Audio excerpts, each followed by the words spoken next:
goes into microtisa spectrum, we are dealing with raised FSH where LH and testosterone may be normal. Right or wrong? Yes, sir. They can be handled with TC or TISA. When you put in needle and just needle aspiration.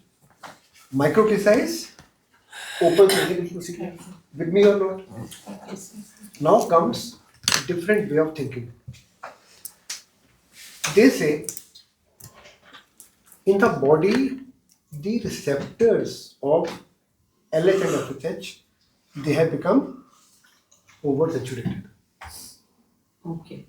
Like in hypo in a female, we are pumping more HMG.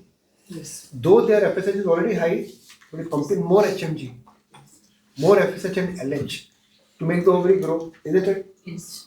This is apply the same principle here. So Aphrodite says that we apply the same principle here and we pump in more HMG here. Injection. So it's already high because they say that in this condition there's a high probability that receptors have become non-responsive. Receptors की problem है. They say कि it will form. Sertoli cells are good, Leydig cells are good, but the receptors have become defective. Number one. Or they say that LH-FSH has become defective. वो काम ही नहीं कर रही है. But it is not working. So what do? We give them more LH-FSH. Endogenous LH-FSH may be defective, so we start giving them exogenous. Maybe that will work. So start giving these people Before. HMG. Understand? They start giving like we give to POR patients.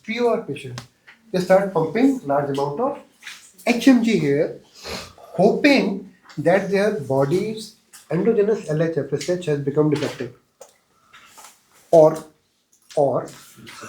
hoping that LH-FSH is normal but receptors are defective.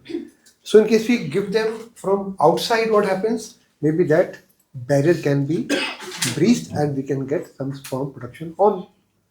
So large number of people, they start giving them HMG before NOA goes for microtisa or Yes. TC. Yes, sir. Then logically correct, but not approved. So the guidelines of ASRM, guidelines of quality, and guidelines of multiple bodies, European EAU,